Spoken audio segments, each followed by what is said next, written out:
sometimes doing something that's uncool ends up being the coolest thing that you end up doing. If you do a cool lick and everyone else has done it, or you saw it on a video that everyone else watched, then not as cool. But if you do something, so this is going to be the funny exercise, and I'm going to tell you the first thing I'm going to do, because I had it as an idea, which is, if we play in a minor key, I'm just going to play some major thirds. And they're going to be in the wrong octave to sound good. In fact, I'm going to try to get them, as the band said, we always said strong and wrong. I think a producer said that to us. We were trying to get things right so much in the studio that you play the tape back and it just sounded horrible. And whatever the producer was, he said, you know, you really have to embrace the wrong. So going for the strong and wrong. This is going to be the funny note, or it could be just something wrong on the, on the drum set, something unexpected or outside the box. What's the groove that we have in there? Oh, how about?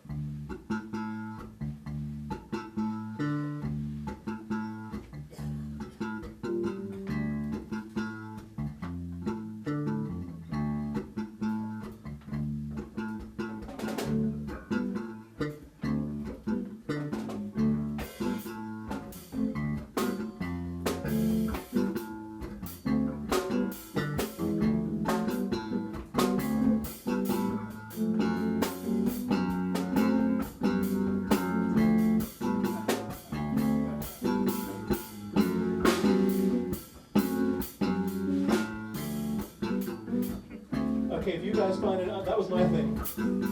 If you two find something funny to do, then do it.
Some of these just sound kind of crazy and weird, but once you kind of incorporate it in a song you've been playing for 10 years and hearing the same way each time, or hopefully not hearing the same way each time, you're constantly, putting new life into it, because you're playing anything that comes to you, even if it's weird or funny or outside the box or different rhythm. I really am almost done here. Let's see. Okay, second to last one.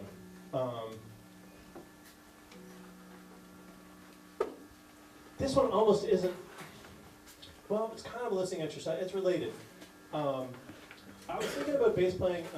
One thing I was thinking about and reading in my list of bass playing thoughts is, if you're playing, and I'm thinking, and my consciousness, my brain are like right here at my fingers and these 4 frets or whatever on the neck, then it's kind of sound small like that. This is going to be, I'm going to call it the 3D exercise, where it'd be better if I could move that around. The first step would be to internalize it, where I get those notes in I'm feeling them in my body. Maybe down to my feet, up to my chest, my head, even if it's the same notes. Maybe that note, since it's lower, what I'd be feeling in my calf muscles. And then it's kind of snapping a little bit, so that'll be like. So it's going to sound better if I kind of think about it in my body, and then the next step from that is to kind of project it out. You have to follow me. It's not going to be easy.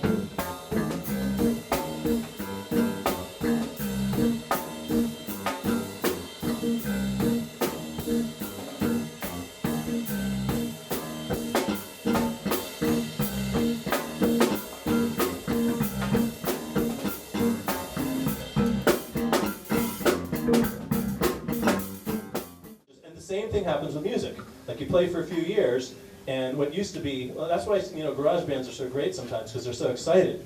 They might not know how to play, but they've got that child's eye thing going. And then they play for a few years, and it's like, all right, like you got any Doritos?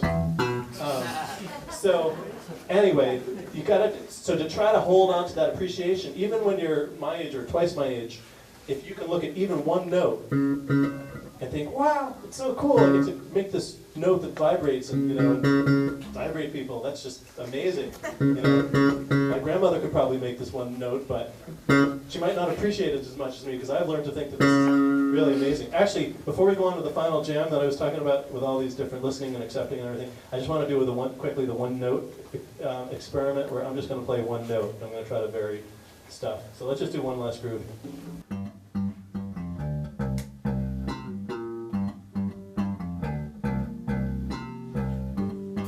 I'll start out with a few notes.